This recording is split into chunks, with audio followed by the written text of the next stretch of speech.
Sean todos muy bienvenidos a este nuevo capítulo de podcast de Halcón Comics. Estamos muy contentos con mi amigo Ramiro, quien está acá junto a nosotros. Hola Ramiro, ¿cómo estás? Hola, muy buenas. Muy bien, muy contento y también muy entusiasmado de grabar un nuevo episodio de este podcast. Sí, estamos acá nuevamente con ustedes. Este es el segundo capítulo del podcast Halcón Comics. Y como es parte de nuestro programa, el capítulo 1 decíamos que para este programa íbamos a hablar de las editoriales. Y eso es justamente lo que tenemos programado para el día de hoy. Hoy vamos a hablar sobre las editoriales que se encuentran acá en Chile y además un poquito una pincelada de las editoriales que hemos logrado encontrar fuera de nuestro país. Y también vamos a hablar de algunas noticias, vamos a escuchar un par de reseñas también que nos tiene preparado Ramiro. Y además vamos a hablar de más o menos un por qué se está viendo afectada lo que es la venta del cómic a nivel internacional y qué cosas están de cierta manera provocando la baja de la venta de cómics. Entonces este programa va a estar dirigido a eso y vamos a comenzar de inmediato.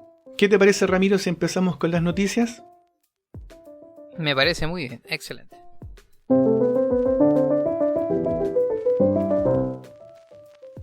Hay algo que está circulando por internet en las redes sociales y vamos a hablar hoy día de lo que tiene que ver con Superman, con la nueva película que está preparando James Gunn para este nuevo universo que se está trabajando con nuevos personajes, reinventar personajes que ya muchos conocemos y además cambio de actores que, si bien a lo mejor ustedes están escuchando este podcast ahora en junio o en julio del 2024, se podrán recordar que hace muchos años atrás las películas ya tenían su grupo de actores que hacían los personajes que todos obviamente conocemos al día de hoy.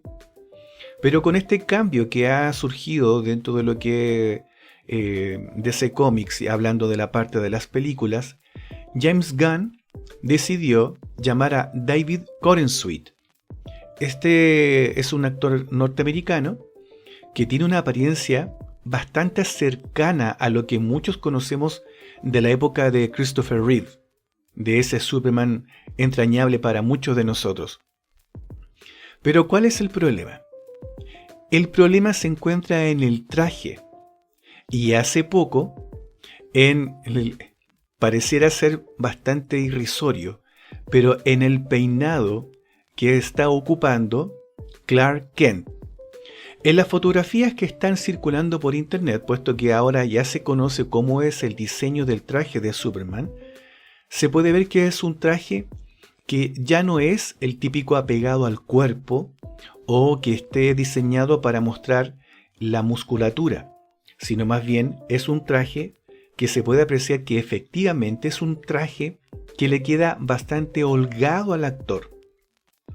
Se desconoce si con la tecnología que hay ahora el traje se va a ver ceñido al cuerpo, que es lo que muchas personas hoy día están levantando sus voces, están diciendo cómo se le ocurre a James Gunn colocar un traje a un Superman que pareciera ser que no tiene ni siquiera la musculatura para representar al personaje. Si bien es cierto, David Corenswet tiene una apariencia bastante cercana a este Superman que muchos de nosotros queremos ver en la pantalla nuevamente, Clark Kent aparece con ¿cómo lo podríamos decir? Porque acá en Chile le decimos rizos. El pelo no es el típico pelo liso que uno ve en lo que es el cómic, haciendo referencia a Clark Kent y obviamente con sus gafas. Usa las gafas, pero su cabello, al menos en las primeras fotografías que se han visto en las redes sociales, aparece con rizos. Esto ha provocado un sinnúmero de comentarios, han aparecido muchísimos memes de la misma manera con el traje de Superman. Entonces se está mencionando que Clark Kent pareciera ser que fue a un estilista muy barato y que no le alcanzó el dinero para arreglarse el cabello. Muchos otros están comentando de que ese Clark Kent que se está viendo en la fotografía está muy apropiado porque con el cambio de peinado y el estilo de cabello se aleja muchísimo del Superman que va a aparecer en el traje y por lo tanto se pudiera entender mejor que está camuflado, que no se ve que sea el personaje como lo habíamos visto obviamente en las películas anteriores. Y en el tema del traje, si bien también se está viendo que el traje es muy parecido a lo que es el cómics, existe una animación que es de dibujos animados, obviamente, no es 3D, por lo general uno podría pensar que es una animación en 3D, es un dibujo animado de los de siempre, en 2D.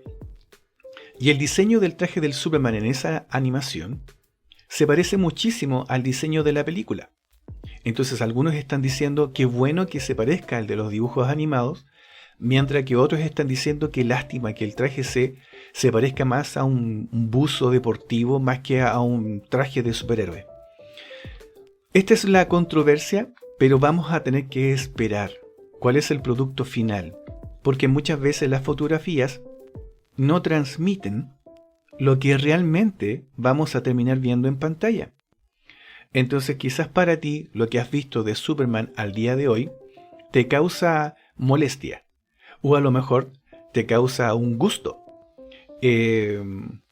Vamos a tener que esperar cuál va a ser el resultado final de esta controversia que hay con el traje de Superman y con la apariencia de David Corenswet con respecto a Clark Kent. Es interesante, es algo que está actualmente en las redes sociales, pero los invitamos a cada uno que tengan un poco de paciencia y esperemos a ver el producto final. Y eso va a ser positivo porque le vamos a dar la chance a esta nueva película de demostrarnos si realmente es tan buena como el mismo James Gunn está proclamando en todas sus redes sociales. Ramiro, tú tienes otra noticia, te escuchamos. Sí, Ricardo, muchas gracias por el pase.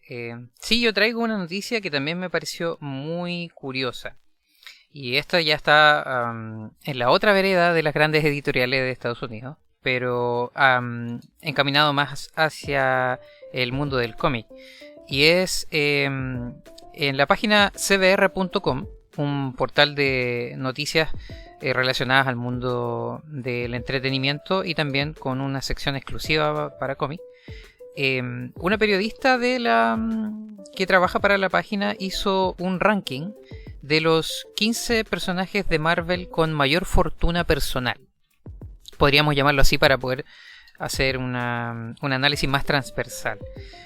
Llama la atención porque muchas veces, más de alguno hemos tenido conversaciones con otros amigos sobre quién es el personaje más fuerte, quién es el personaje más veloz, y también sobre quién es el personaje que tiene más dinero o más poder adquisitivo.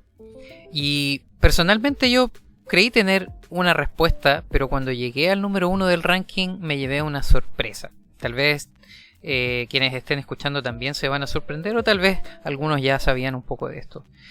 Pero sin ahondar mucho en las razones de por qué estos personajes tienen la riqueza que conlleva, porque la mayoría de ellos, por no decir todos, tienen su fortuna en base a empresas que son familiares o que ellos mismos han producido. Entonces no es raro la historia que hay detrás de la fortuna de los personajes de Marvel Comics. Pero llama la atención, por ejemplo, en el número 15, el personaje más dejado atrás en su poder adquisitivo ha sido Daniel Rand, también conocido como Iron Fist. ¿Y por qué menciono a este personaje aparte de ser el número 15 en el ranking? Porque llama la atención que su cifra para establecer su nivel de riqueza es de $5 billones. Entonces, imaginemos de aquí a cuánto va a escalar el primer lugar. Estamos hablando de $5 billones. que no es la ganancia que tiene la empresa familiar de él, sino la que se quedaría con él en su bolsillo al final del día, digamos, o al final del mes o al final del año, según cómo midan las ganancias en Estados Unidos. En el número 13 del ranking está Norman Osborn. Todos pensaríamos, o yo por lo menos pensaba, que iba a estar un poco más arriba por la industria científica, que Marvel Comics siempre ha sido se le ha dado una visión de alto poder adquisitivo, pero en realidad Norman Osborn está en el número 13, el que nosotros también conocemos como el Duende Verde, con una ganancia neta para él de $10 billones. Y en el puesto número 11 está Reed Richards, Mr. Fantástico, que más que ser una persona del mundo empresarial, aquí ya destaca porque es un científico directamente involucrado con su trabajo y que genera ganancias también para un grupo de personas, como son los Cuatro Fantásticos, los nuevos Cuatro Fantásticos, con el desarrollo del tiempo esta cuadrilla ha ido cambiando, pero Reed Richards no ha dejado de trabajar para sobrevivir, entre comillas, en el mundo del cómic. Y su ganancia neta es de $12 billones. Y después de él, pegadito a él, viene Wilson Fisk en el puesto número 10, el Kingpin.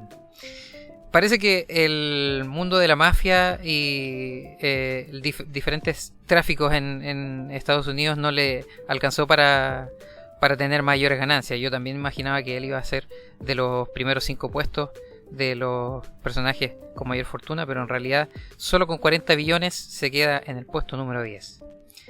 Y aquí viene una pequeña sorpresa, porque nunca imaginé que en el 9º lugar iba a estar Tony Stark, el conocidísimo Iron Man. ¿En el 9º? Exacto, en el 9º lugar, para sorpresa de todos. De verdad que cuando yo fui escalando en el ranking que se hizo en este portal, me fui sorprendiendo con cada nombre que yo veía. Por las películas de Marvel todos pensábamos que era el personaje, tal vez el número 1 con mayor fortuna en Marvel Comics, pero en realidad se queda en el 9º lugar con $80 billones. Haciendo un paréntesis, este ranking no se hizo tomando en cuenta los cómics de los 90 o principios de los 2000. Esto ya es bastante actual. Está basado en los últimos números del 2020 hasta el 2023. O sea, es un estudio bastante reciente que se hizo acerca del mundo imaginativo de la fortuna de los superhéroes y supervillanos. ¿Y por qué digo supervillanos? Porque en el puesto número 8 encontramos, superando a Tony Stark, al Doctor Doom, el archienemigo conocidísimo de los Cuatro Fantásticos y también de muchos otros personajes de Marvel. Se queda con 100 billones en su cuenta para su ganancia personal. Y luego, en el puesto 7 viene el profesor Charles Xavier de los X-Men, que también yo hubiera pensado que estaba más abajo en los puestos, porque no me imaginé que iba a ser un hombre de tanta fortuna. Pero claro, olvidé el pequeño detalle de que su fortuna viene de sus ganancias familiares, de su empresa familiar. Recordemos que el profesor Charles heredó fortuna y siguió reeditando de ahí en adelante. Entonces, aunque su escuela de mutantes fue con fines un poco más benéficos, no restó de ganancias para quedarse con 125 billones en su haber. Y luego tenemos, subiendo un poco más en el ranking para no indagar en otros personajes que tal vez no sorprenda que tienen tanto, sino que me quedo en el lugar número 4, en el cuarto puesto de este ranking, porque es un personaje tal vez no tan conocida, porque apareció en el último tiempo, o no tan último tiempo, en los cómics de Marvel, que es Madeleine Pryor, que para mí era un personaje desconocido. Tuve que buscar un poco más de información porque estoy un poco descolgado de los últimos cómics de X-Men, porque resulta ser un clon de Jean Grey, después de los acontecimientos de Dark Phoenix, que ya pasaron hace mucho tiempo, pero en los últimos años apareció este nuevo personaje, que al parecer es un clon de Jean Grey, y que es un ser de bastante poder adquisitivo. Y por eso me llamó la atención, porque como desconozco mucho de ella, no sabía que existía, y no sabía tampoco que en este ranking redita con $1 trillón. O sea, ya llegamos a cifras estratosféricas para personajes con mucho poder adquisitivo. Así que iremos imaginándonos, si este es el cuarto lugar, de los 3 primeros lugares, que ya estamos hablando de trillones de dólares en ganancia. En el tercer lugar del ranking, y este me llama la atención porque no aparece su ganancia neta, aunque se estiman los trillones, pero no se puede decir porque tiene una generación de ganancias que está completamente sin medición.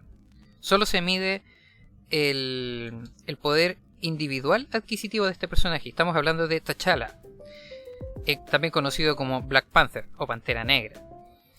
¿Por qué? Porque su ganancia viene de la explotación de vibranio que se da en Wakanda.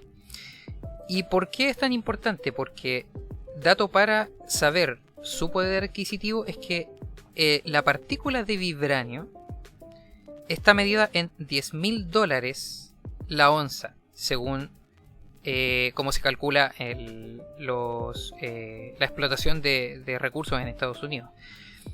Y la investigación señalaba que es incuantificable porque en el universo de Marvel Comics el 80-85% de los artículos que se fabrican son hechos de vibranio. Entonces iremos a imaginar cuánto se trabaja, cuánto se vende y cuánto entran a las arcas de T'Challa, no solo como máximo emperador, máximo regente de Wakanda, sino también a su persona. Así que ahí no hay una cuantificación tal, pero supera los trillones, por eso se queda en el tercer lugar.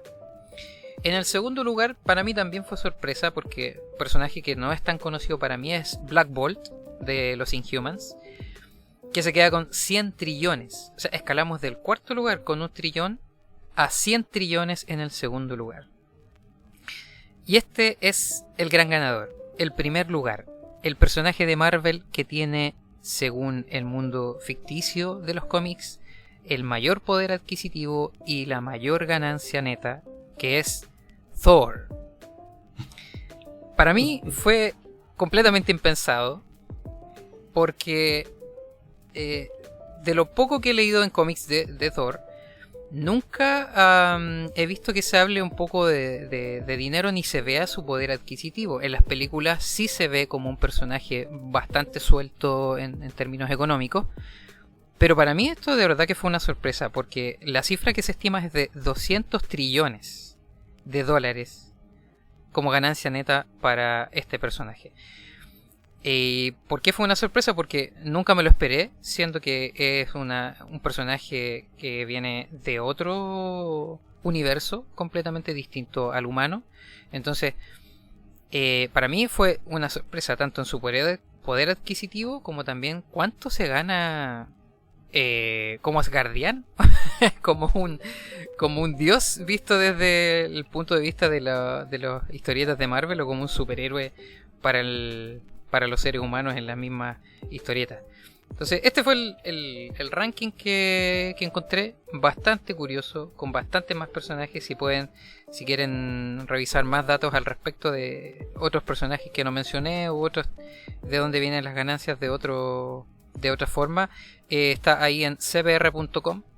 Está en inglés, la pueden traducir también con su navegador para que puedan tener acceso a toda esta información, que para mí fue bastante curiosa.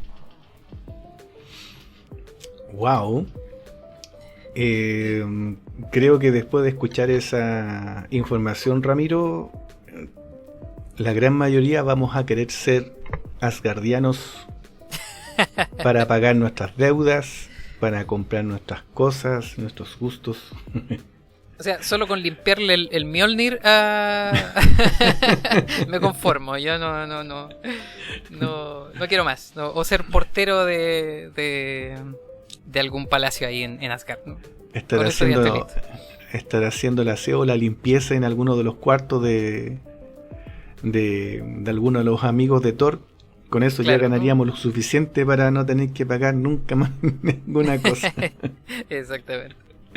Qué increíble lo del que Bueno, esto es parte de la imaginación también de los autores porque es una forma de escape.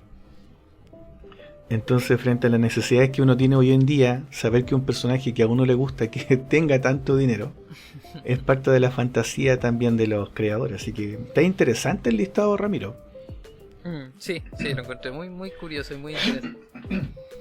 Sí, nos agradece harto o en este caso, para que se entienda, en otros países se agradece muchísimo tu aporte a estas noticias o estos aspectos relevantes de lo que está ocurriendo hoy en día en lo que es el mundillo del cómic. Bueno, ahora vamos a pasar a una sección dentro de nuestro podcast que son las reseñas o también los comentarios sobre las noticias actuales relevantes sobre el cómic. Bueno, en esta sección vamos a conversar un poco de lo que está ocurriendo en las editoriales norteamericanas, en especial sobre las grandes editoriales. Marvel y DC en estos momentos están pasando por una crisis de ventas de cómics bastante grande. Si tú eres un jovencito o una jovencita y estás hace muy poquito en el mundo del cómic, especialmente por algún personaje que te guste de estas dos editoriales, puede ser que no te llame la atención o que simplemente no te importe tanto, pero para quienes llevamos muchos años en el ámbito del cómic, nos recuerda un poco lo que ocurrió en ciertos periodos de tanto de Marvel como de DC, en donde las ventas fueron tan malas que ellos se vieron obligados a vender algunas propiedades de cómics a otras entidades. Y si al día de hoy tú conoces muy bien lo que ocurre con el Hombre Araña, podrás decir, a eso se refiere. En estos momentos el Hombre Araña está en el poder de Sony. Sony tiene los derechos sobre cualquier cosa que tenga que ver con las películas del Hombre Araña. Entonces Marvel, si quiere hacer algo, tiene que pedirle permiso o llegar a algún acuerdo monetario con Sony para crear películas. Y eso fue justamente lo que se logró hacer con las películas en donde participó Tom Holland. Pero ¿qué está ocurriendo hoy?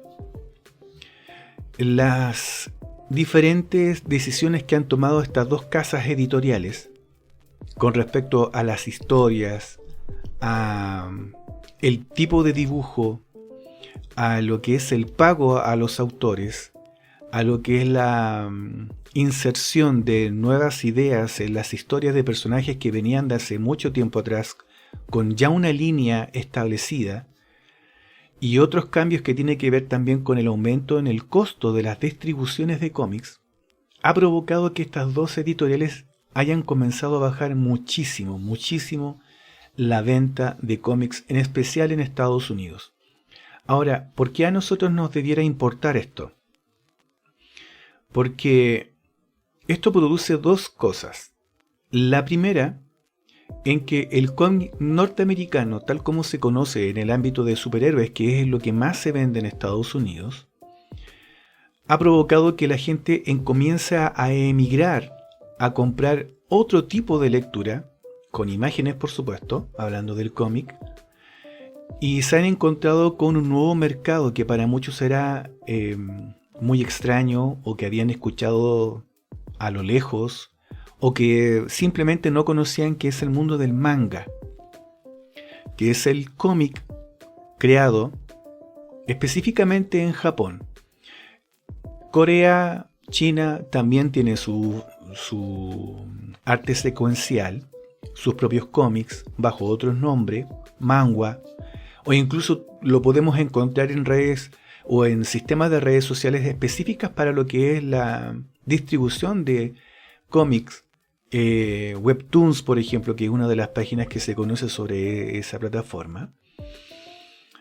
Y esto, como habíamos conversado al principio, ha provocado una baja impresionante en las ventas del Hombre Araña, del Capitán América, de los X-Men, y han tratado de crear cómics en paralelo para no perder la audiencia, pero no con buenos resultados.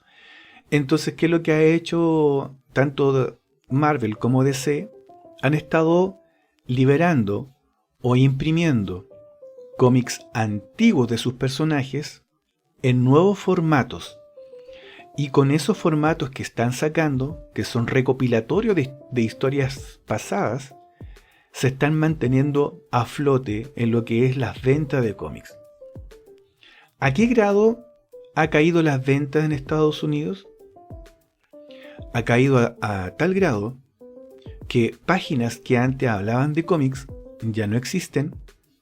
Tiendas norteamericanas en lugares que llevaban muchísimos años vendiendo cómics también han cerrado sus puertas. Entonces esto ha provocado que la gente ya no esté consumiendo la lectura de los cómics como se hacía anteriormente.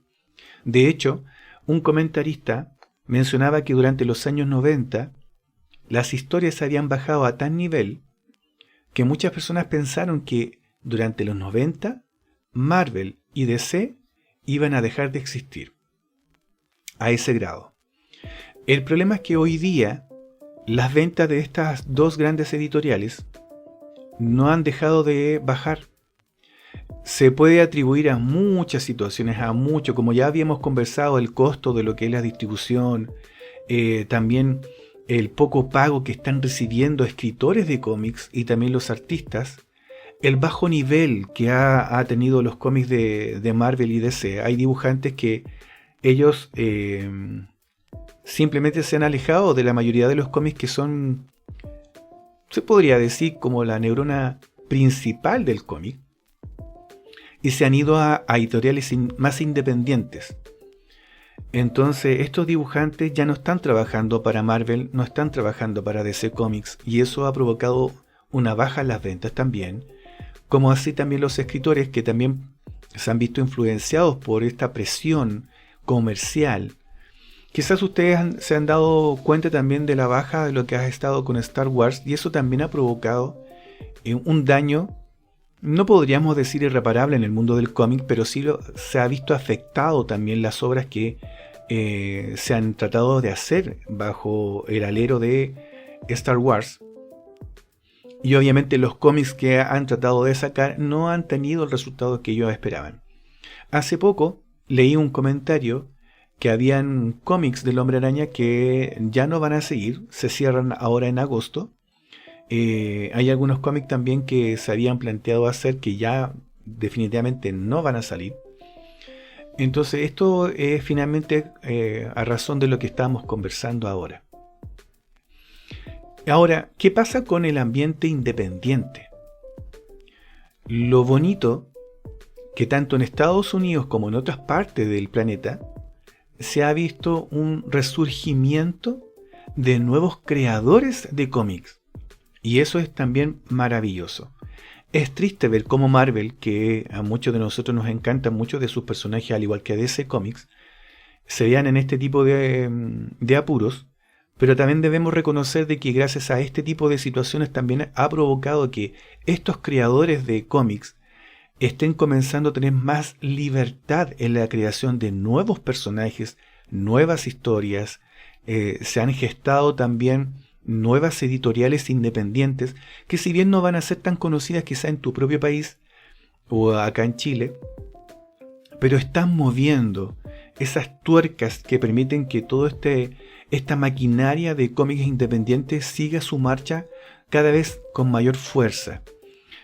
Quizás tú mismo eres un creador de cómics y estás ya trabajando en crear una historia con tu personaje, bajo tus premisas, bajo tu línea editorial, y eso es muy bueno, porque recordemos que el cómics es un arte, es el arte secuencial. Y han habido muchos expositores sobre el arte, y muchos de ellos no trabajaron necesariamente en Marvel o en DC, trabajaron en otro ámbito. Entonces, este tema de las ventas que han bajado de estas dos grandes editoriales, y en algunas ocasiones se ha visto también un poco de baja de venta en Image Comics, en Dark Horse y en otras también, pero no ha sido tan llamativo como estas otras dos, porque por supuesto son las que más notoriedad tienen en el ámbito del cómic norteamericano. Pero también vemos que esto ha ayudado también al creador independiente. Y hay páginas que están ayudando a estos creadores independientes también a hacerlo. Entonces, para ti, querido auditor, ¿te parece que el cómic norteamericano, hablando de estas dos grandes editoriales, las creadoras del Hombre Araña, de Batman, de Superman, de los X-Men, de los Avengers, van a terminar muriendo? ¿Crees tú que van a dejar de existir? ¿O piensas tú que va a seguir marchando esa locomotora de estas dos grandes editoriales? ¿Qué piensas tú? Y en el caso tuyo, Ramiro, ¿qué piensas? ¿Crees tú que en algún momento vamos a dejar de recibir o de ver cómics de Spider-Man o de Batman en algún momento? Bien difícil la pregunta, y bien difícil porque como mencionas tú, son cómics que están en la retina del entretenimiento de tanto de adultos como de nuevos lectores. Lo quieran o no, los nuevos lectores ya están instaurados en el inconsciente colectivo, y mucho de ello también ha tenido que ver la creciente ola de nuevas producciones audiovisuales, series, películas, etcétera, con estos personajes clásicos. Pero se ven enfrentados a lo que dices justamente tú, a la baja de historias que cautiven al lector, que los hagan querer seguir consumiendo contenido del entretenimiento clásico, y la digitalización también de este mismo contenido. Entonces, como mencionas tú, eso ha abierto la posibilidad de que nuevas editoriales, al ver que las historias clásicas de los superhéroes y supervillanos clásicos están en declive, ellos crean sus propias historias, y gracias a la tecnología que tenemos hoy en día se pueden publicar, vender de forma digital. Algunos editoriales en Estados Unidos ni siquiera necesitan vender en papel los cómics que están sacando. El catálogo de Comixology, por ejemplo, por mencionar una gran corporación, tiene editoriales independientes con un gran catálogo, muy vasto. Y eso yo creo que hace peligrar a los personajes clásicos, como tú mencionas. Si existe la posibilidad de que se dejen de producir historietas de los superhéroes que conocemos, está la posibilidad. Tal vez no podemos decirlo de forma categórica, pero hay superhéroes que en los 90 por mucho tiempo no tuvieron historias relevantes en algunas historietas, y que después volvieron a reaparecer. Pero y si pasa eso con algún personaje hoy día, por ejemplo, como tú mencionabas, si pasa eso con Spider-Man, si le dan una pausa al personaje para darle lugar a otras historias, y después el público ya no echa de menos a Spider-Man, y finalmente esa fue su última historia, es algo que puede ocurrir. Entonces es un tema para las editoriales grandes y para el entretenimiento ahora, con licencias y con mucho dinero de por medio, no es un tema menor. Exactamente. Y eso también causa cierto temor para los creadores independientes, porque si ven que editoriales tan grandes como estas, que llevaban mucho tiempo muy afiatadas a la que conocemos nosotros, que es la compra y venta de cómics en tiendas especializadas o en tiendas pequeñas, como tú lo llames en tu propio país, algunos de estos creadores se sienten un poco amenazados. Si estas dos grandes editoriales pierden ventas de personajes tan conocidos, ¿qué me irá a pasar a mí? Entonces, de cierta forma, aunque uno no lo quiera, estas situaciones igual terminan afectando a todos. Y al lector, finalmente el lector del Hombre Araña, de Batman, de personajes a lo mejor que no se conocían hasta cierto punto, por ejemplo Alpha Flight, que es un grupo canadiense de superhéroes también, que tuvo sus cómics, después cerraron, después los volvieron a hacer. Entonces en Canadá muchos de los lectores decían, tenemos nuestros propios personajes.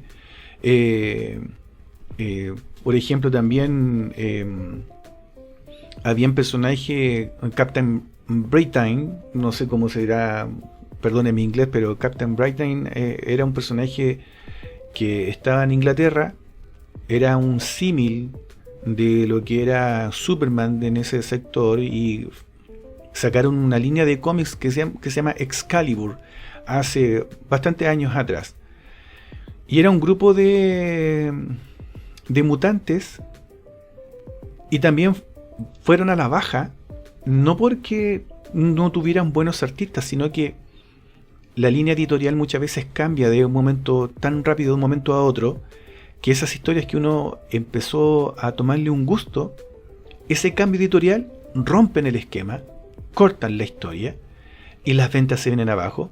Que a mí personalmente lo que me afectó fue, según lo que recuerdo, porque ya mi memoria ya no, ni siquiera me quiero acordar de esa historia del Hombre Araña, que creo que se llama en inglés One More Day, en donde para salvar a la tía May y a propio Peter Parker, Mary Jane hace un pacto con Mephisto, y esa relación que había con Peter Parker y Mary Jane por muchos años, estimado auditor, muchos años estaba creando una historia en torno a la relación entre Peter Parker y Mary Jane después de la muerte de Gwen Stacy. Había bebés, no uno, había bebés involucrados en la familia de Peter Parker. La tía May había fallecido en un cómic que yo encuentro que fue un cierre tan emotivo, tan hermoso de un personaje, pero las líneas editoriales no quieren soltar lo que muchas veces ellos piensan que es lo mejor para el lector, y ahí obviamente causan todo el daño que conocemos hasta el día de hoy. Entonces Jason Todd, que muchos lectores decían ¿por qué no lo dejaron muerto después de la broma asesina? No fue de Killing Joke, fue una muerte en la familia. Cuando Joker mata a Jason Todd, que fue uno de los Robin que tenía Batman, esa muerte fue muy particular porque se había hecho una encuesta, qué es lo que quería el lector con respecto a la historia, y fueron los mismos lectores los que decidieron que Jason Todd muriera. Fue muy choqueante para esa época, pero eso demuestra que los lectores quieren cambios, pero que tengan que ver con los personajes ya establecidos. Y cuando las editoriales cambian, se produce ese tipo de quiebre. Entonces, si tú tienes una historia, haz esa historia sin temor, porque para eso está la imaginación. La imaginación es para crear, para moldear, y si lo podemos compartir, qué mejor. Entonces, justamente en esa línea, vamos a pasar ahora a otra parte de nuestro podcast, que es justamente hablar de creaciones de cómics que no tienen que ver directamente con estas grandes editoriales, pero que sí tienen que ver con creadores espectaculares y que demuestran su capacidad de imaginación y su capacidad creativa. Y para ello vamos a dejar ahora a Ramiro, que nos va a hablar justamente de un par de reseñas de cómics. Te escuchamos, Ramiro.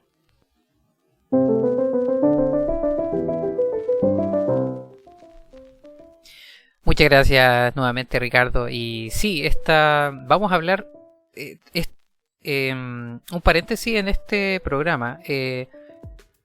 No sé si fue casualidad o no, pero mucho de lo que hemos planteado para este programa está casi relacionado. Las reseñas que yo elegí para este programa tienen un poco que ver con la alza y la caída de algunas historias y de algunos editoriales también, y del resurgimiento de algunas historias.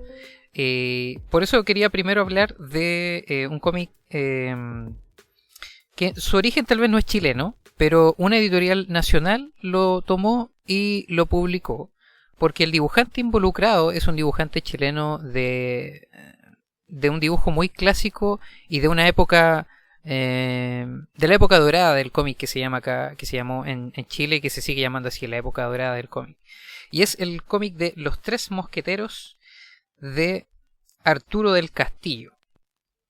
¿Y por qué este cómic se llama de esta forma? Porque el nombre completo es Los Tres Mosqueteros de Arturo del Castillo. Así se puede leer en la portada. Porque es un tomo único que fue publicado por Editorial Action Comics en septiembre de 2021. Y fue una recopilación de las historias dibujadas por Arturo del Castillo, un chileno, es chileno-argentino porque nació en Chile, pero después se puso a trabajar para Argentina y hizo carrera mayormente desde ese lado de la cordillera. Y dibuja historias para una revista del Reino Unido llamada Lion, que bueno, anteriormente para Film Fan, pero que las historias no prosperaron y se publicaron y se siguieron dibujando en la revista Lion desde 1961. Los Tres Mosqueteros en realidad son historias escritas por Alejandro Dumas, el autor de Los Tres Mosqueteros y de otras historias de D'Artagnan. Y estas historias en particular, que fueron publicadas en la revista Lion, fueron adaptadas por Leonard Matthews y Ted Holmes para que se publicaran en la revista. Y fueron dibujadas, como ya mencionaba, por Arturo del Castillo. Cuando uno las abre este libro y empieza a hojear sus páginas, se da cuenta inmediatamente del estilo visual muy clásico de los años 60. Es básicamente esta una recopilación de las historias que fueron apareciendo en la revista Lion desde 1961 a 1964 en el Reino Unido, en su idioma original, pero fueron traducidas y adaptadas por el equipo editorial de Action Comics. Estuvieron aquí involucrados Gonzalo Llanedel, Claudio... Ahí se me fue el nombre de Claudio Álvarez, el editor, y un diseño también de paginación de Gabriela Iquel y rotulado por Bernardo Brice. ¿Y por qué menciono todos estos detalles? Porque tomando en cuenta que es un cómic publicado hace mucho tiempo, con un lenguaje de la historieta original de data muy antigua, fue muy bien adaptado su lenguaje y muy bien diagramado para una lectura actual. Como mencionaba, inmediatamente uno cuando lo abre ve un dibujo clásico de las historietas de los 60, pero el lenguaje se siente muy fresco y muy sencillo. Entonces se hace agradable a la lectura y es también una obra de mucha escuela para poder verla. En sentido artístico, el dibujo de Arturo del Castillo es muy prolijo, es muy realista, pero a la vez muy expresivo, no cae en la caricatura. Entonces si alguien está como buscando un estilo de dibujo y se encuentra con los dibujos de Arturo del Castillo, tal vez empiece inmediatamente a copiar su estilo, porque las sombras, el achurado que utiliza es muy de un estilo que se percibe de antaño, pero muy replicable para las historias que se están haciendo en sentido actual. Así que en lo que tiene que ver con el arte y lo visual es precioso, por dejar una expresión que me queda corta. Con respecto a la historia, no mucho que agregar, porque son historias bien lineales, como eran historias que aparecían en una revista. Tienen arcos muy cortitos, no tiene una secuencia que no podríamos esperar que sea una obra con un arco bastante relevante, pero son de estilo progresivo, de lectura que avanza, que en ningún momento retrocede. Son historias muy entretenidas, con mucho texto, porque en la época se escribían algunas historias en las que se dibujaba poco, pero se escribía bastante. Hay muchos cartuchos con mucha información, bocadillos y globos de texto también con mucho diálogo, pero que como digo, la adaptación al lenguaje fue tan sencilla que se leen muy fácilmente y se entienden muy fácilmente también. Con respecto a los detalles del diseño, por eso lo resalté anteriormente y quería volver a resaltarlo. Siento que la adaptación que se hizo debe haber sido muy, muy difícil de trabajarla, porque una cosa es dibujar un cómic completamente desde cero, entintarlo y diagramarlo, rotularlo Y, y siento que eso no es tanto trabajo como tomar un cómic que viene en otro idioma, adaptarlo, porque también el trabajo de rotulado que se hizo y se nota cuando uno lo lee no fue adaptar los globos de texto a lo que se vemos hoy en día.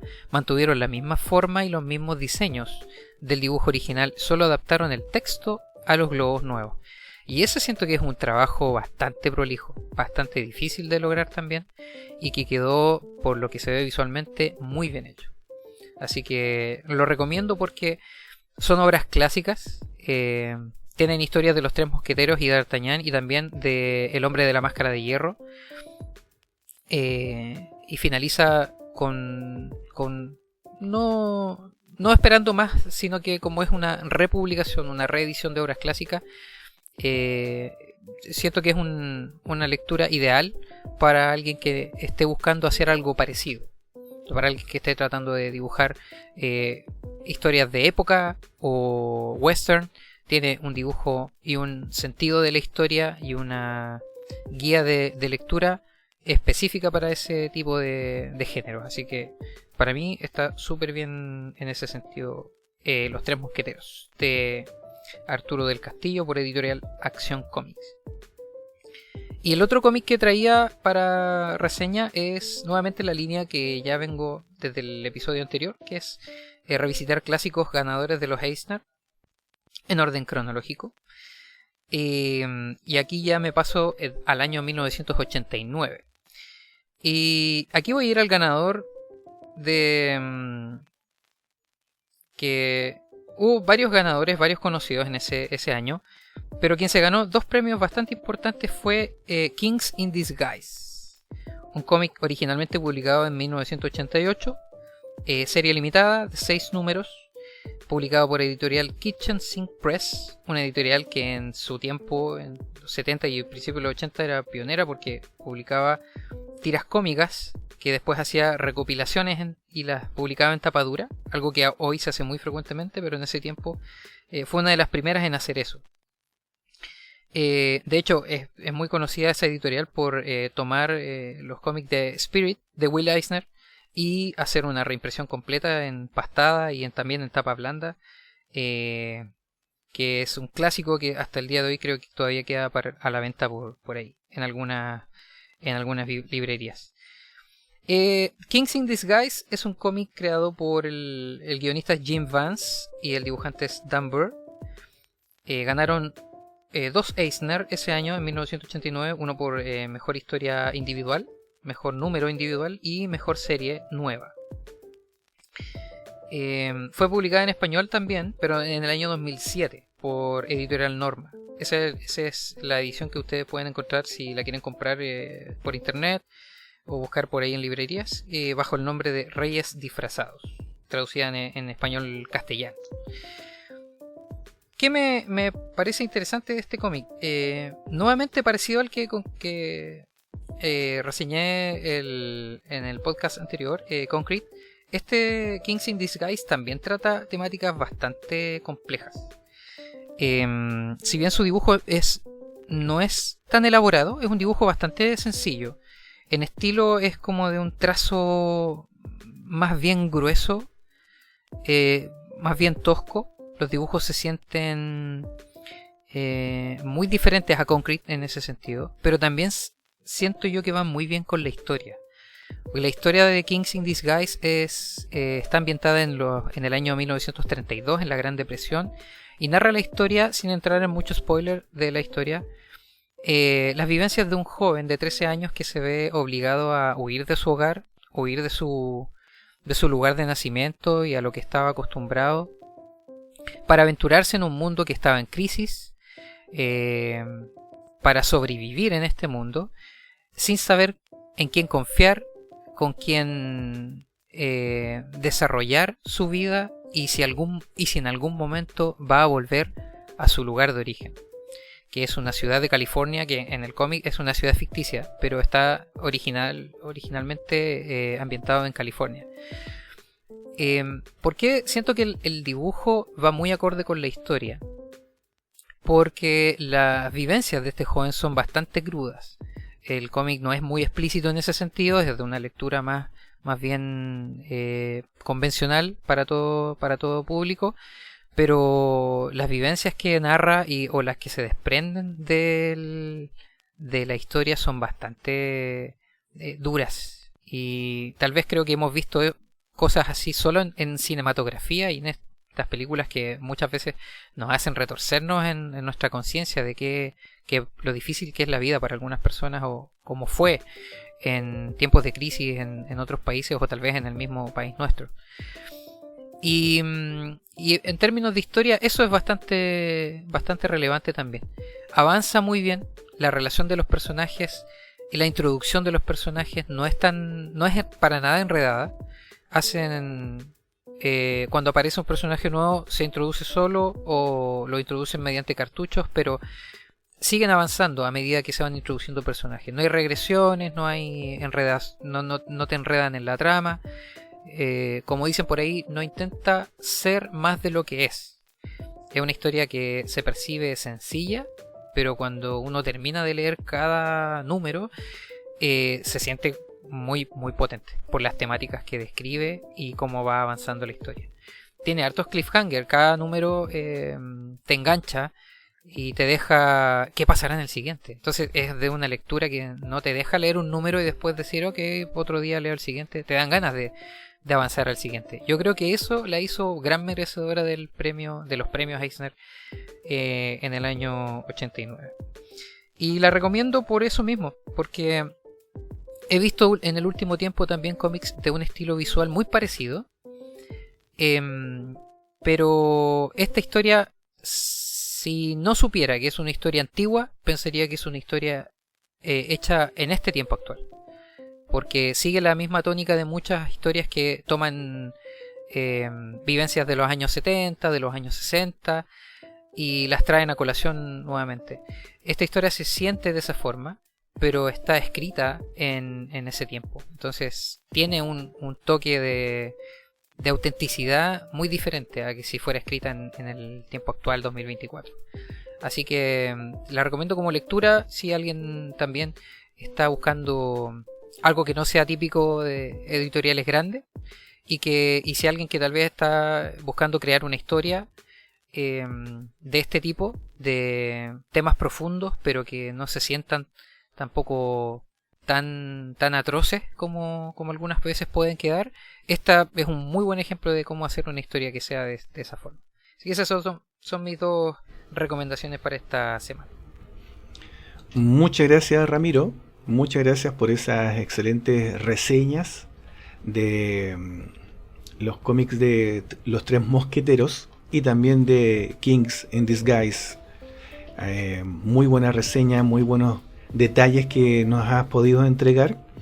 Y también interesante porque si tenemos la oportunidad de comprar estos cómics para tenerlos en nuestra pequeña librería personal, son muy buenos cómics a tener. Así que muchas gracias, Ramiro, por esa reseña. Sí, hacer eso, hablando de eso mismo, por lo menos el de Los Tres Mosqueteros, si estuve revisando en la página de Action Comics, está en oferta, por si alguien lo quiere comprar, no sé hasta cuándo, pero tiene un pequeño descuento si lo compran, si se meten a la página durante estas fechas, porque tiene un descuentito para que lo puedan adquirir y es muy bueno. Sí, bueno, recordamos a los auditores que esta tienda es chilena. Desconocimos si pueden hacer ellos algún arreglo para que los puedan tener ustedes en sus propios países. Sí, pero de todas maneras les queremos hacer la invitación a que puedan indagar un poquito más cuando escuchen de los cómics que vayamos hablando.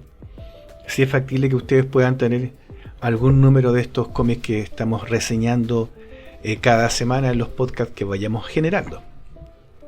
Así que nuevamente muchas gracias, Ramiro, por tu reseña y también por la invitación a ver el cómic de Los Tres Mosqueteros en la página de esta editorial que, según mal no me recuerdo, fue hecho en Action Comics, ¿cierto? Sí, Action Comics. Action Comics, exacto, editorial chilena.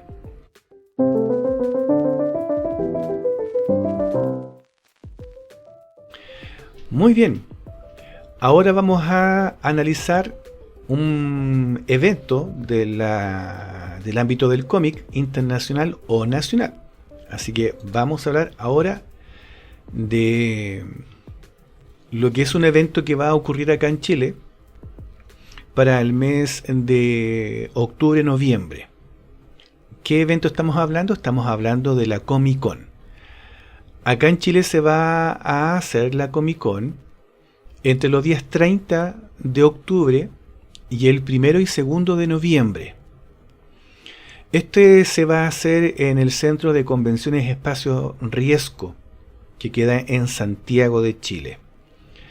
Ahora, ¿por qué es interesante? Porque la Comic Con es un evento bastante masivo y es importante para lo que son los ámbitos de lo que es el cine, la televisión, los videojuegos, pero se ha dejado un poquito lo que es el cómic y la ilustración, y eso es justamente lo que yo les quería comentar.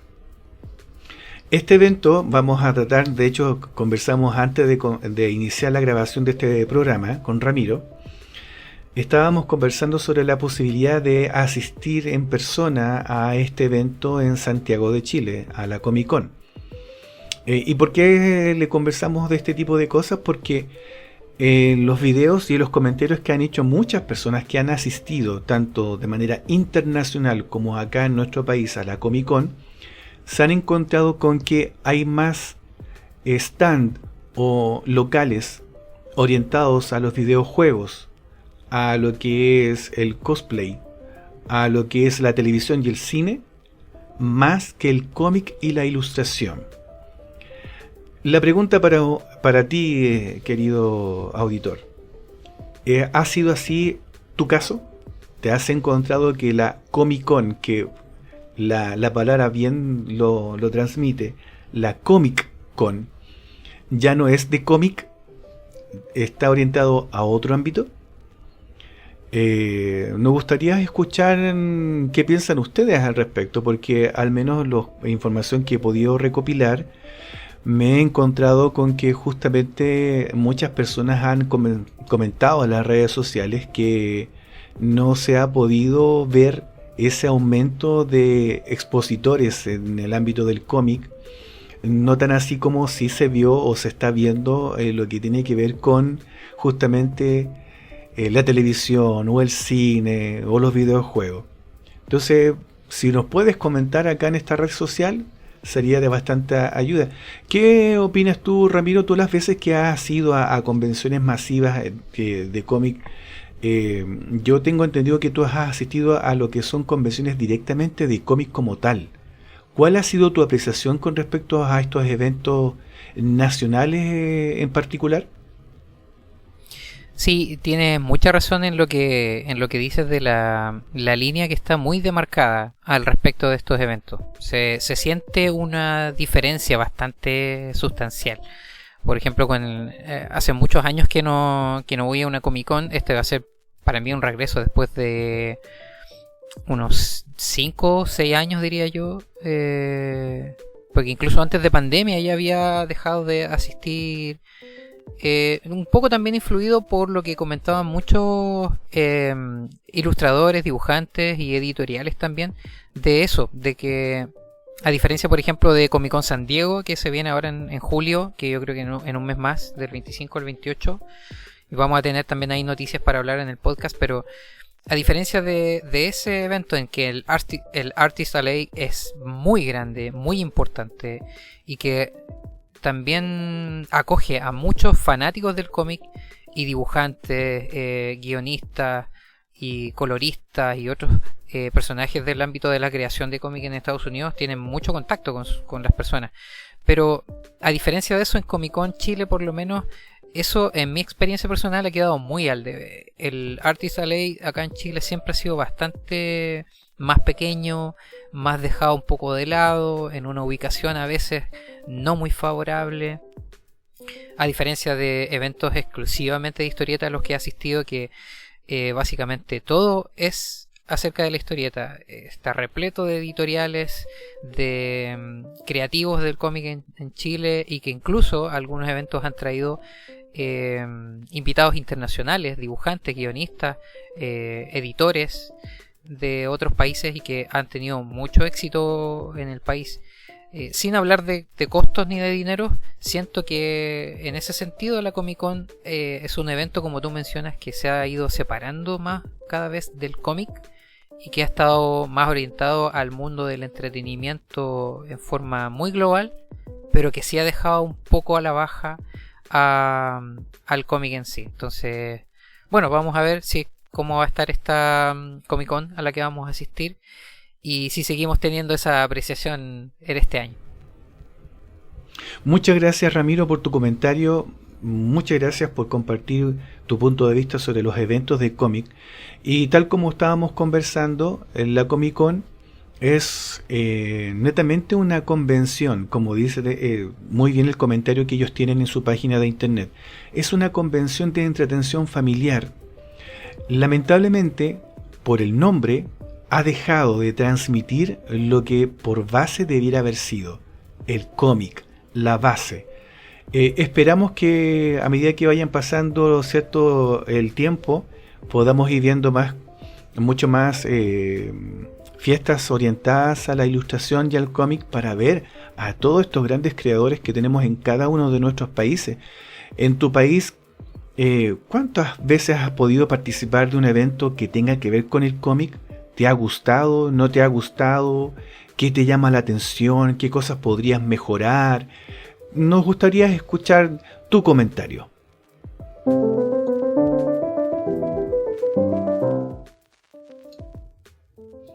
Bueno, para continuar nuestro programa de podcast, ahora vamos a profundizar un poquito, justamente como estamos hablando en el programa del día de hoy, sobre las editoriales.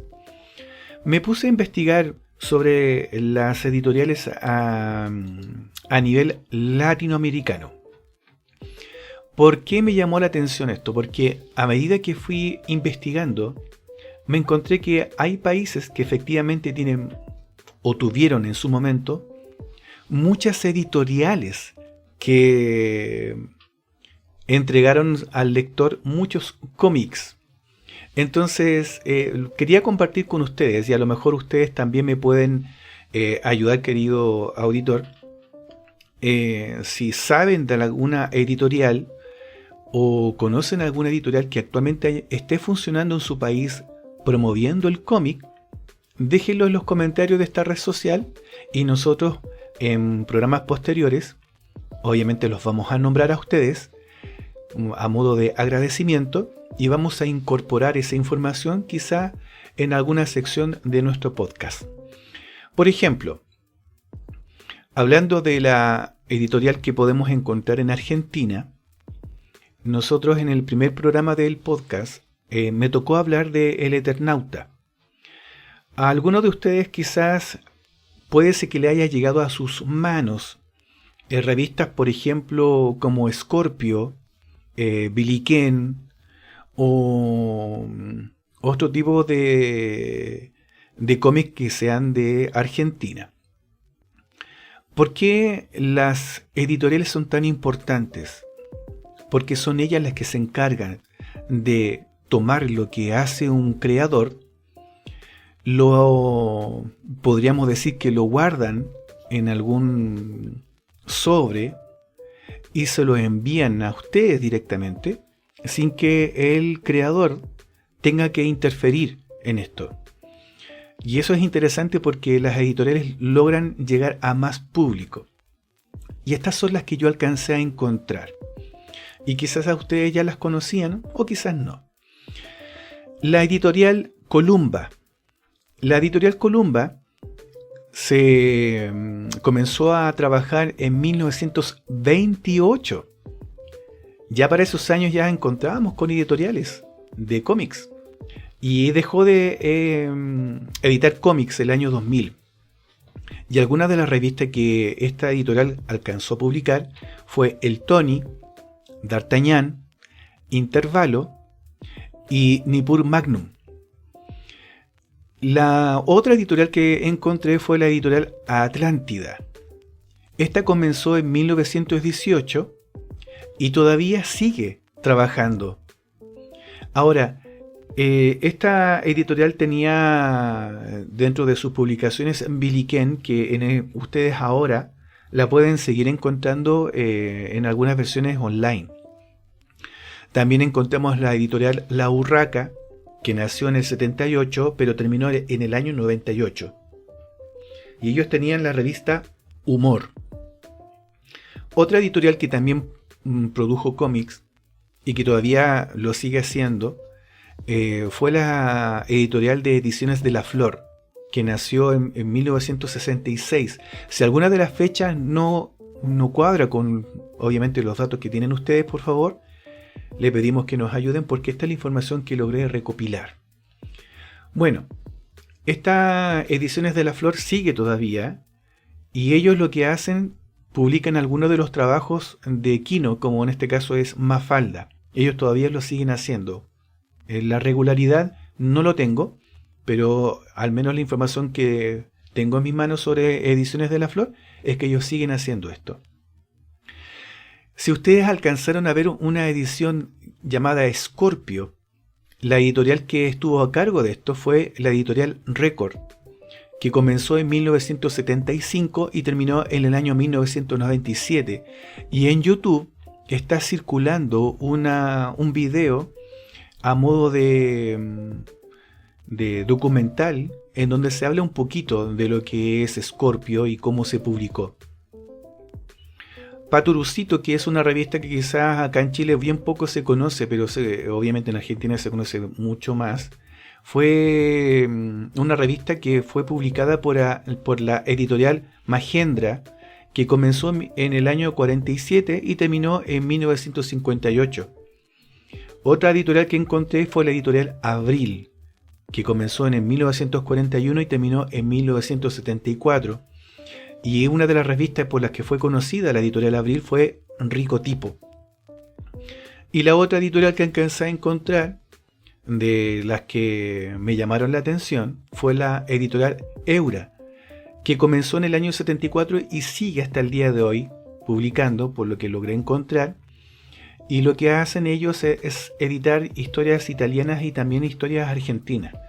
No tengo mayor información al respecto, pero como les acabo de comentar, si ustedes tienen más información, nos las hacen llegar.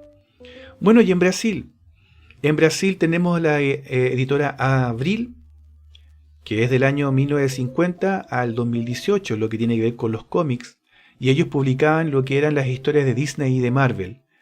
La editorial Globo, que todavía sigue publicando desde el año 52, ellos tienen un cómic que se le conoce por esa editorial como la Turma de Mónica. También encontramos a la editorial Vesci, que nació el 52 y trabajó hasta el 83 y publicaba Espectro y Pesadelo. La editorial Bloch, el año 52 hasta el año 95, y ellos publicaron, yo alcancé a ver una portada de la revista Capitão 7. Yo alcancé a ver portadas de esa revista en sitios de internet. Y finalmente la editorial RGE, que nació en el año 50 y terminó en el año 86, y era conocida por editar el cómic Fantasma y Mandrake. En México, y creo que muchos de nosotros conocemos todo lo que ha hecho México, porque llegaron muchas de las revistas que tenemos en nuestras manos de Marvel y de otro tipo, fueron gracias a las editoriales Novaro, la editorial Vid, la Novedades Editores también, que publicaba Fantomas, editorial Mango, y todas estas revistas y todas estas editoriales, en el caso de Novaro, comenzó en el año 50 y terminó en el año 85. Para los que somos más o menos de esa época, recordamos mucho también esas revistas de Disney que eran de la editorial Novaro, y también las de Disney, que estaban en español. Y la editorial Vid, que algunos alcanzaron a ver lo que eran los mangas, y obviamente los cómics traducidos estadounidenses. Esta editorial comenzó en el año 80, pero terminó en el año 2010. Y lo que es el cómic Calimán, o Calimán, es de la editorial Tucani y salió el año 95. Y Fantomas que algunos de ustedes pensaron que todavía se sigue haciendo. Novedades Editores comenzó el año 60, pero terminó el año 90. Lo que pasa es que hay algunas ediciones o reediciones que se siguen viendo por internet de Fantomas. Y lo que es Mango, que nació en el año 96 y todavía sigue hasta la fecha publicando cómics y también publicando mangas. En algunos casos tengo entendido que son cómics y mangas independientes. En Colombia me encontré solamente con dos: las ediciones CEDIP y la editorial Norma. No encontré más editoriales en Colombia que hagan o que hayan publicado cómics. La editorial o las ediciones CEDIP, que nació el año 52, ellos producían Calimán, pero tengo entendido que ellos dejaron de trabajar hace bastante tiempo atrás. No tengo información de en qué fecha propiamente tal, pero tengo entendido que hace bastante tiempo que dejaron de producir cómics. Y lo que es la editorial Norma, nació en el año 77, todavía sigue publicando cómics y también está publicando literatura infantil. Y me pasó lo mismo con Perú. Encontré dos, no encontré más. Y ahí vi también un reportaje sobre las editoriales de cómics en Perú. Pero el problema es que los cómics en Perú están asociados mucho a lo que es el periódico, no a la revista como tal de cómic. Entonces la editorial Epensa, que nació el año 53 y todavía sigue funcionando, edita tiras cómicas, como el Trome. Pero desconozco si siguen editando cómics como tal.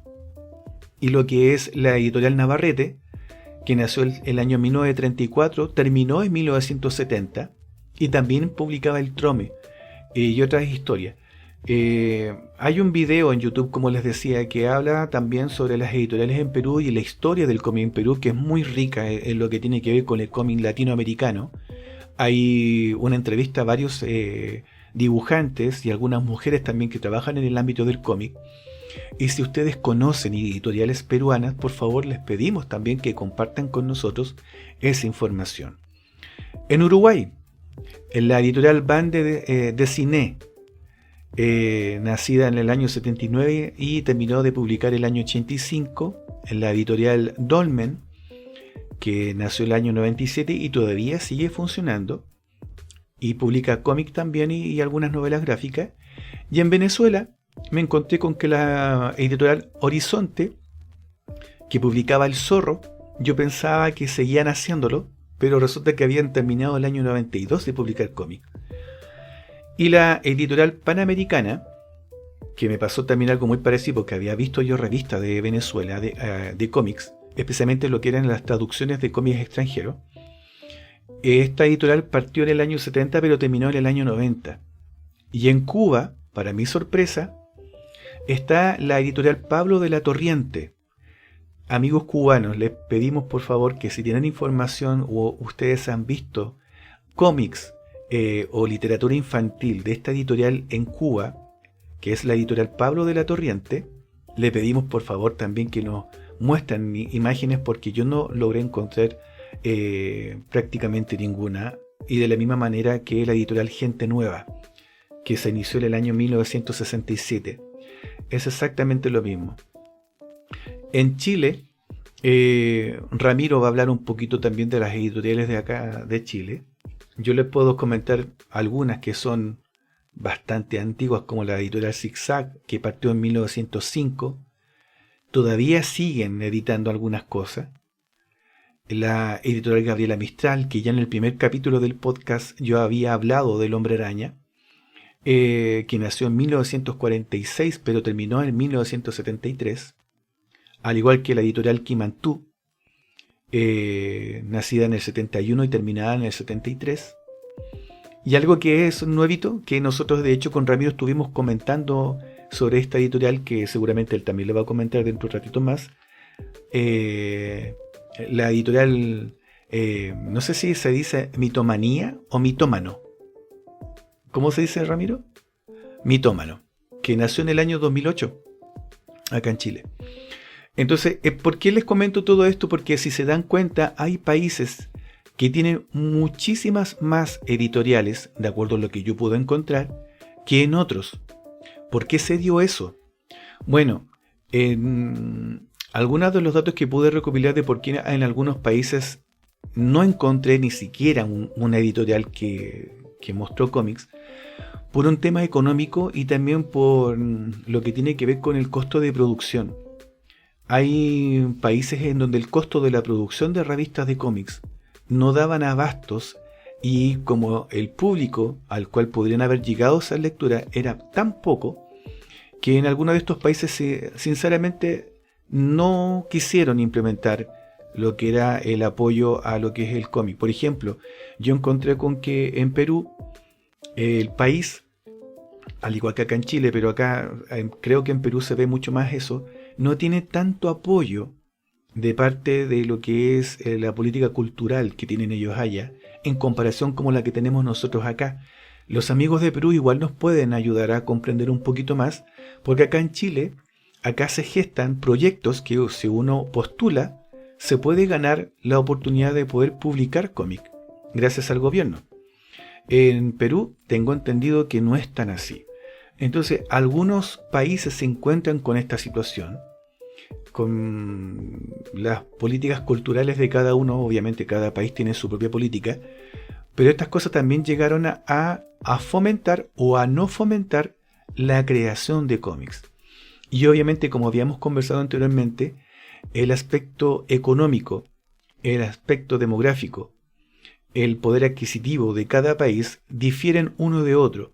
Entonces, obviamente en algún momento algún país tuvo más editoriales, más que otros, y otros de plano nunca tuvieron una editorial de cómics. Quizás como suplemento, en alguna revista venía una pequeña hoja de cómics, o en el periódico, esas tiras cómicas, ¿cierto?, que se veían, acá en Chile todavía se ven en lo que son los fines de semana, sábado o domingo, aparecen ciertas tiras de personajes de nuestro país, o también de otros, pero eso es lo que en estos países generalmente se veían, pero no como revistas propiamente tal como cómics.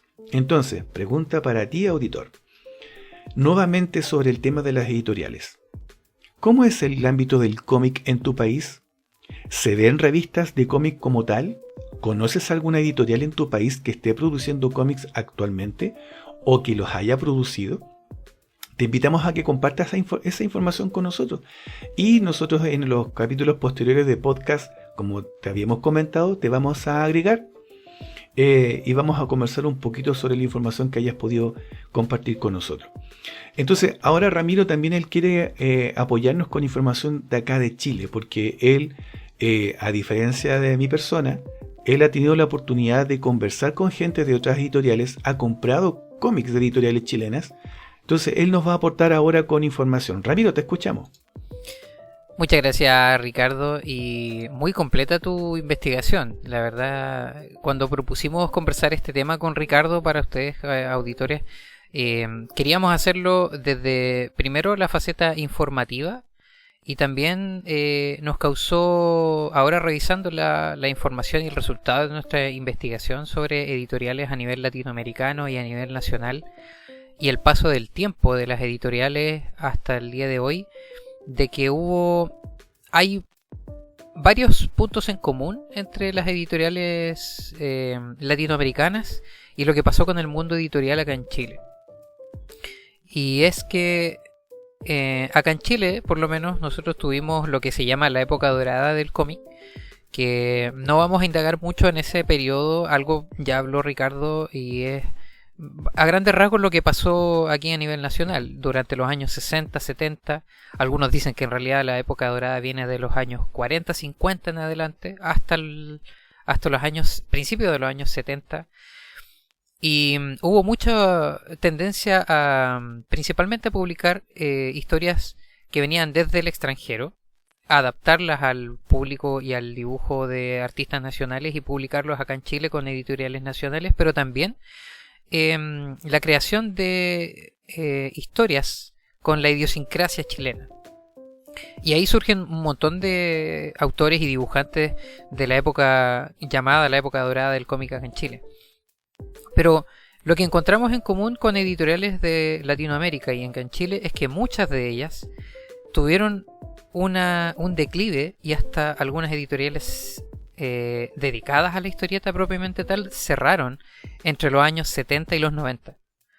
Hubo una baja muy importante de producción nacional, no solo en Chile, sino también en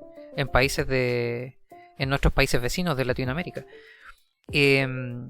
Por diferentes factores eso ocurrió. No vamos tampoco a indagar aquí en grandes detalles de qué pasó en cada país o qué pasó acá en Chile, pero sí eso es un detalle que nos llamó la atención. ¿Y por qué? Porque precisamente acá en nuestro país, por lo menos en los años 90, hubo o existe una gran ausencia de tanto de información como de producción historietística a nivel nacional. No así con respecto a las grandes editoriales.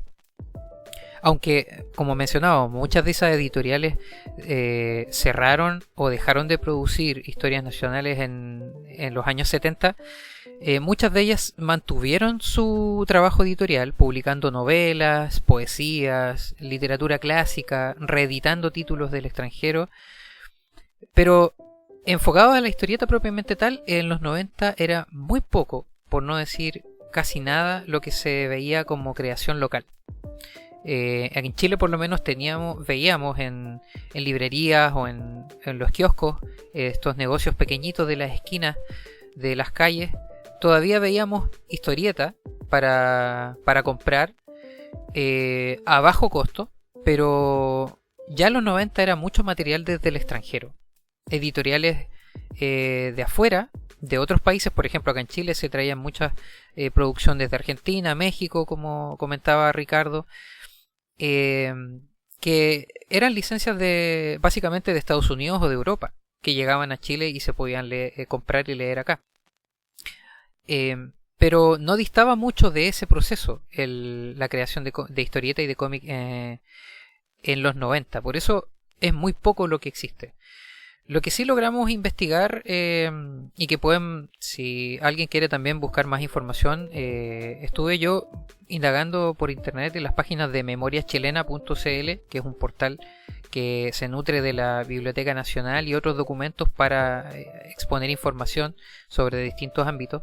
Y lo que tiene que ver con el mundo editorial, la página Memoria Chilena reconoce que durante los 90 hay mucha ausencia de material de cómic e historieta en producciones locales. Razones, otros portales de internet mencionan que las posibles razones pueden yacer en que en los 90 hubo mucho auge a la creación de historieta americana, europea y japonesa.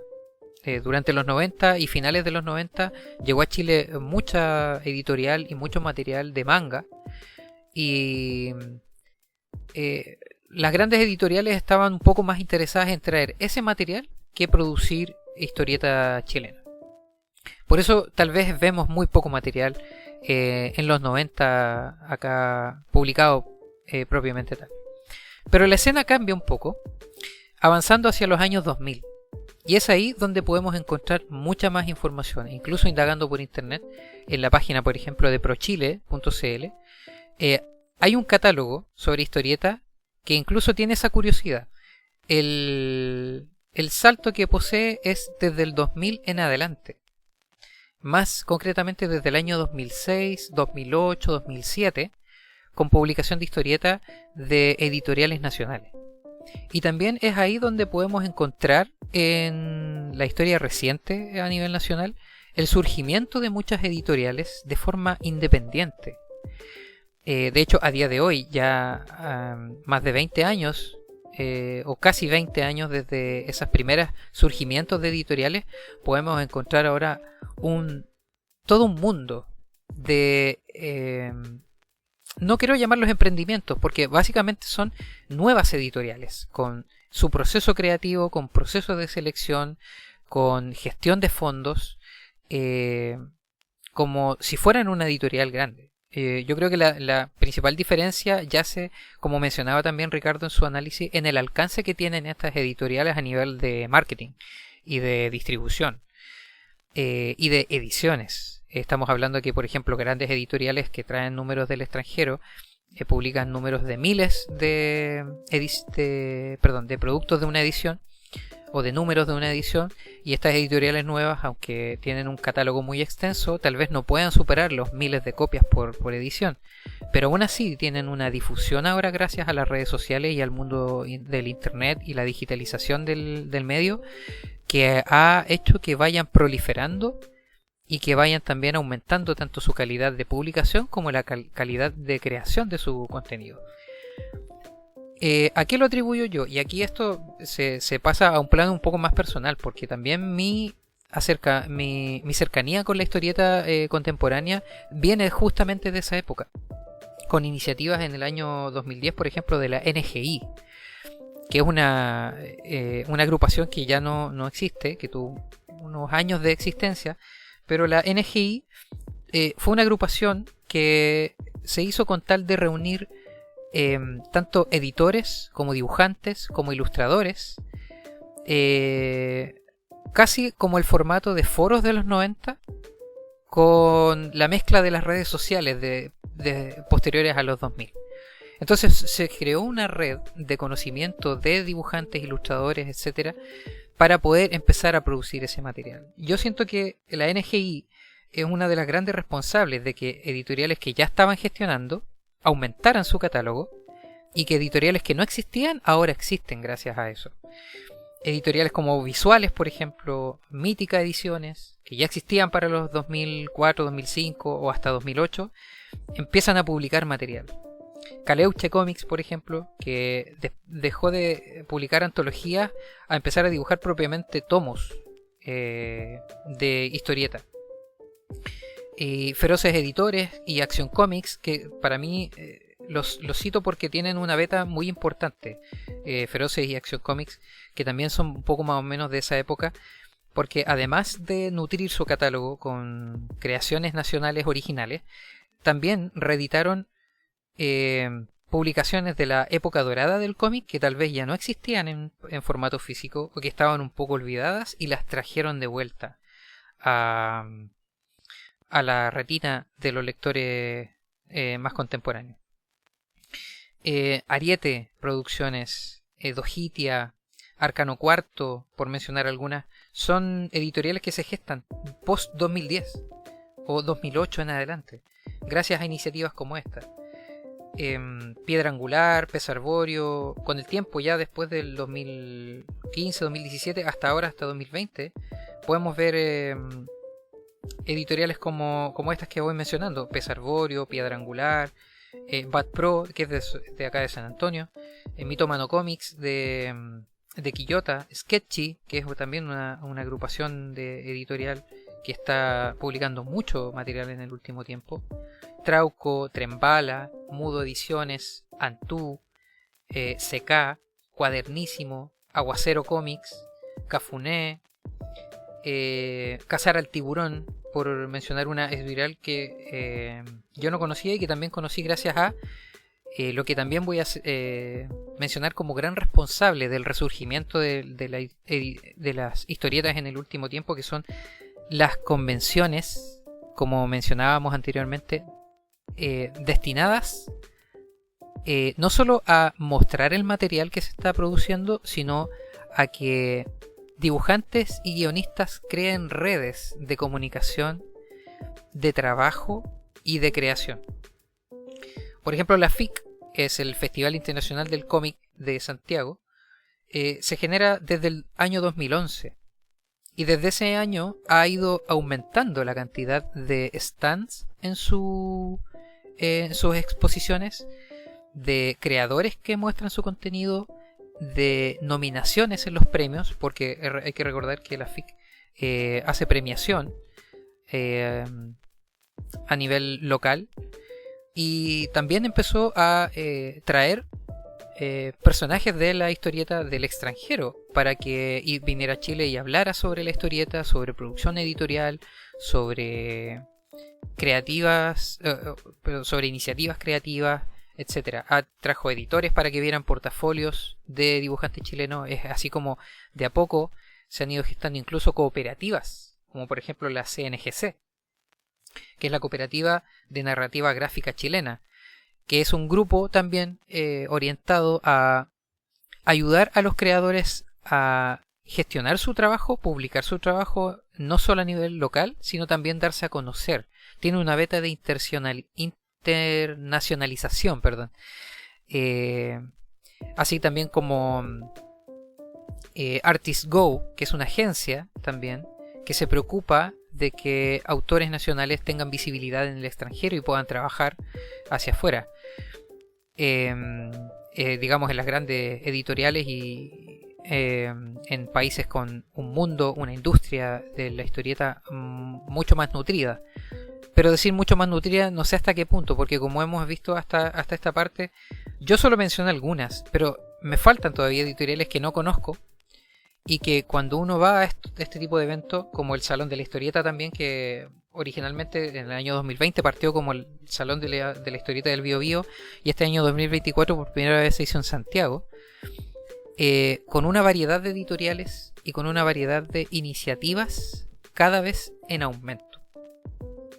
Entonces, ¿por qué queríamos hablar de este tema con Ricardo? Porque el mundo editorial para muchos es un misterio. Como mencionamos, tal vez dentro de nuestros auditores hayan lectores. Si en este caso tú eres lector, consumidor de cómic, de historieta y te gusta este mundo, te invitamos a investigar qué otras editoriales hay, qué editoriales trae tu librería más cercana, cuáles puedes encontrar por internet, porque ahora el catálogo de venta por internet es mucho más extenso de que el que existía hace 10, 15 años atrás. Tal vez si no encuentras historieta en tu librería más cercana, puedes comprarla por internet y te puede llegar a cualquier parte del país, y algunas también pueden hacer envíos al extranjero. Si eres dibujante, si eres escritor, si eres las dos cosas, escritor y dibujante, y quieres publicar, pero no sabes cómo hacerlo, no sabes qué editorial te conviene, no sabes cuál te pueda prestar atención, porque eso también involucra mucho al mundo editorial. Editoriales grandes que no publican cualquier historia, las editoriales pequeñas también tienen un juego ahí, porque estamos hablando también de dinero. Publicar no es una obra gratuita, es algo que requiere costos. Pero también te invitamos a ir a estos eventos, conversar, conocer, buscar por internet, en redes sociales. Todos los años las editoriales, por lo menos acá en Chile, muchas de las que mencioné, hacen convocatorias de nuevos talentos para poder publicar material. Hacen también cazatalentos, buscan ellos mismos también nuevos escritores, nuevos dibujantes, para poder seguir aumentando el mundo editorial en Chile. Hubo una disminución en los 90, lo hemos visto que sí, no solo a nivel nacional, a nivel latinoamericano. Pero ya como hemos visto desde el 2000 en adelante, la historieta ya no quedó como las tiras cómicas que solamente veíamos en diarios y revistas. Tal vez en tu país, si existen iniciativas independientes que puedan nutrir esto, te invitamos también, como decía Ricardo, a que nos comentes para que podamos conocer más de ello también. Y si tú, como mencionaba, eres un nuevo lector de cómics o un lector clásico que tal vez todavía no te estás reencantando con la historieta y quieres saber más acerca de la historieta nacional, te invitamos a seguir buscando y seguir leyendo y comprando material de lo que se ha hecho en el último tiempo, que es bastante creciente. Muchísimas gracias, Ramiro. De verdad esas menciones de todas las editoriales que actualmente están funcionando en Chile o que llegaron a funcionar nos dan una pequeña muestra de que al menos en nuestro país y quizás en el tuyo también, pero acá en Chile hay un movimiento muy grande de lo que son creadores de cómics. Nosotros con Ramiro conocemos a algunos dibujantes que están trabajando en este momento para editoriales extranjeras, pero que aún así ellos comparten la información que ellos tienen sobre el tema editorial también. Por ejemplo, Diego Toro, hacemos mención en este podcast de nuestro gran amigo Diego Toro. Sí, un gran saludo, Diego, si lo está escuchando. También a Javiera Argandoña, también que nos ha ayudado bastante con diferente información. Juan Márquez también, conocido como Nitrox.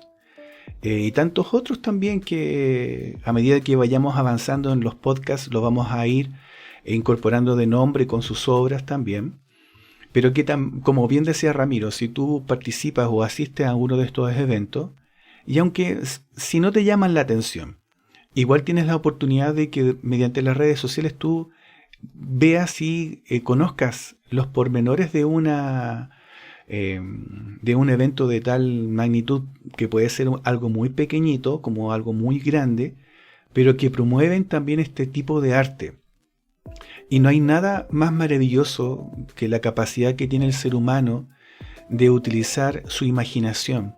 Puede ser que tú estés encerrado en tu casa, puede ser que estés de viaje, puede ser que estés haciendo cualquier otra cosa, pero la imaginación va a estar ahí funcionando, y una de las formas artísticas que por muchos años se ha visto es el tema de transmitir emociones, una historia mediante dibujos, y la incorporación de diálogos también ha sido algo maravilloso. Entonces, si eres creador, como bien decía Ramiro, te invitamos, comparte con nosotros tus experiencias, tus puntos de vista. El ámbito editorial es muy importante. De hecho, nosotros como Halcón Comics también tenemos una línea editorial, queremos publicar cómics. Hay muchas formas de hacerlo. Hoy en día el tema de internet es tan abierto y tan globalizado que si tú no tienes dinero para publicarlo en papel, lo puedes publicar mediante las páginas de internet que están orientadas a eso. Entonces, ¿lo puedes hacer? Sí. Pero hay algo que tiene algo como algo romántico, algo que tiene un valor mucho más profundo, que es el tomar la revista en tus manos y leerla. Eso es algo que no se puede comparar con algo digital. Entonces, si lo puedes hacer de la manera como lo puedas hacer, te invitamos a que lo hagas, porque vas a tener una satisfacción de tener tu creación en tus propias manos.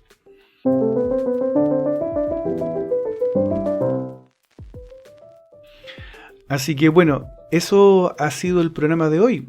¿Qué les parece, queridos auditores, lo que hemos conversado sobre todo lo que es el ámbito editorial, las existentes, las que dejaron de existir, una pincelada de cada una de estas editoriales?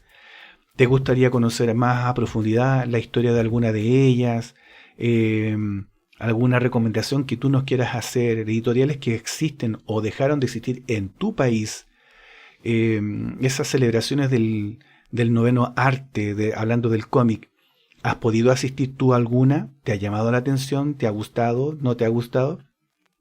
Así que te dejamos la invitación, querido auditor, a que puedas compartir con nosotros en esta red social en donde tú estás escuchando este audio. Si tienes la posibilidad de escribir, vamos a estar gustosamente dispuestos a leer tus comentarios.